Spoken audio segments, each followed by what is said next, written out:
Hello दोस्तों, नमस्कार। मैं doctor JP Kushwaha advocate from Gwalior. मैं आज लिखित परक्राम अधिनियम पर कुछ ऐसे पॉइंट्स बताना चाहूँगा जो आप सबके लिए नो डाउट बहुत ही उपयोगी होंगे। मित्रों, जब हम नेगोशिएबल इंस्ट्रूमेंट एक्ट की धारा 138 के तहत चेक बाउंस का मैटर जब हम कोर्ट में पेश करते हैं तो पेश करने से पहले मैंडेटरी है कि चेक होल्डर को नोटिस दिया जाना चाहिए। जिसका चेक बाउंस हुआ है उसे, अर्थात जो चेक जिसके पास है वह नोटिस देगा जिसने फर्निश किया है उसको, और जिसकी म्याद होती 30 दिन from the date of intimation of bank. जैसे ही बैंक से सूचना मिलती है चेक बाउंस हो गया है, उसके 30 दिवस के भीतर उसे वैधानिक सूचना पत्र भेजना होता है। और ऐसे नोटिस प्राप्ति के अगले 15 दिन तक यदि चेक के अमाउंट का भुगतान नहीं होता है तो ऐसी स्थिति में नेगोशिएबल इंस्ट्रूमेंट एक्ट की धाराएं आकर्षित हो जाती हैं। अब अगले 30 दिन में private complaint negotiable instrument act के प्रावधानों के अंतर्गत कंप्लेंट न्यायालय में पेश करनी होती है। ये इसकी म्याद है।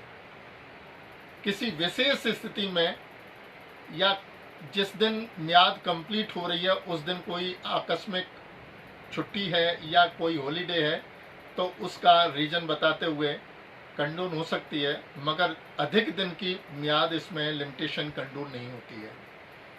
अब प्रश्न आता है कि चेक होल्डर चेक बाउंस का मैटर किन किन परिस्थितियों में मेंटेन होगा। इनसफिशिएंट फंड का अगर रीजन दिखाया है बैंक ने तो शुद्ध रूप से ये चेक बाउंस का मैटर है।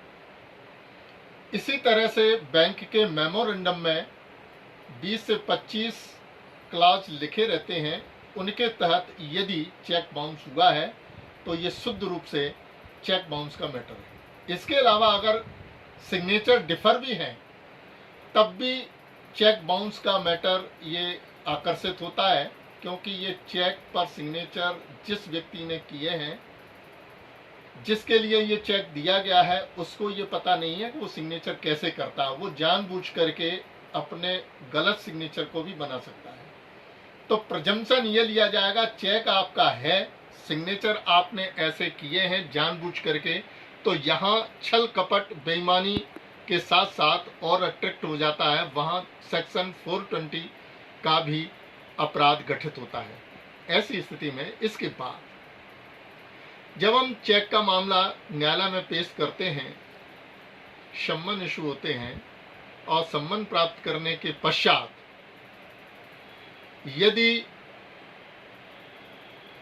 शिकायतकर्ता की परिवाद में अभियुक्त के द्वारा, अनावेदक के द्वारा यह प्ली ली जाती है कि चेक का मामला न्यायालय में प्रस्तुत करने के पूर्व हमको कोई नोटिस नहीं दिया गया, जैसा कि 138 नेगोशिएबल इंस्ट्रूमेंट एक्ट के मैंडेटरी प्रावधान है कि ऐसे कंप्लेंट को पेश करने से पहले वैधानिक सूचना पत्र दिया जाना चाहिए और वो प्राप्त होना चाहिए। यदि पता वही है जो अनावेदक ने न्यायालय के समक्ष आवेदन प्रस्तुत किया जिसमें अपना पता लिखा है, और उसी पते पर यदि नोटिस गया है तो शिकायतकर्ता के पक्ष में यहाँ धारा 27 क्लॉज 27 जनरल क्लॉज एक्ट का प्रावधान आकर्षित होता है, उसकी सर्विस मानी जाएगी, ऐसा प्रजम्पशन लिया जाएगा। और फिर इसके बावजूद भी अगर ये प्ली लेता है, ऑब्जेक्शन लेता है कि before institution of the case legal notice was not serve, तो उसे उस चेक की रकम के इक्वलेंट नगद राशि न्यायालय में जमा करा के अपनी ऑब्जेक्शन को अंडर प्रोटेक्स्ट वो कर सकता है। इसके पश्चात चेक के मामले में जमानत प्राप्त करना as a matter of right है। अब ये देखा जाता है टेक्निकल ढंग से, जैसे पहला तो ढंग यह हो गया कि नोटिस उसे प्राप्त हुआ या नहीं। अब प्रश्न आता है कि वादी और प्रतिवादी, शिकायतकर्ता और अनावेदक इंडिविजुअल पर्सनल कैपेसिटी में चेक इशू किया गया या फर्म या कंपनी या किसी निकाय, इंस्टीट्यूशन, यूनिट के विरुद्ध है। तो चेक फर्निश करता यदि फर्म है तो फर्म को पार्टी बनाया जाना चाहिए।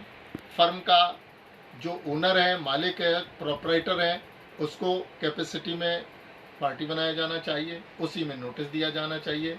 पर्सनल कैपेसिटी में चेक मेंटेनेबिलिटी नहीं है। दूसरा एस्पेक्ट आता है कि चेक की राशि जो है, ट्रांजैक्शन कैसा हुआ है। ट्रांजैक्शन नगद रूप में हुआ है तो अगर 20,000 से अधिक राशि का ट्रांजैक्शन नगद में हुआ था तो ऐसा समझा जाएगा। अगर वो इनकम टैक्स पे ही है तो इनकम टैक्स की धाराएं 279 के तहत ऐसा आसियत नहीं है, क्योंकि जहां 20,000 से रकम ऊपर की है वहां थ्रू ट्रांजैक्शन थ्रू चेक के द्वारा होना चाहिए। मैं आज इस क्लिप में यहीं विराम देता हूं।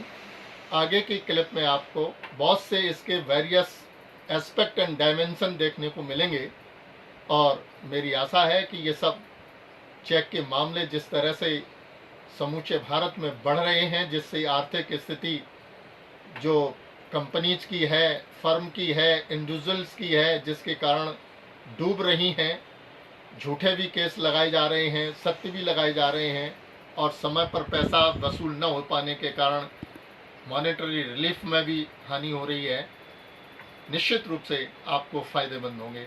जय हिंद, जय भारत। मैं JP Kushwaha advocate from Gwalior.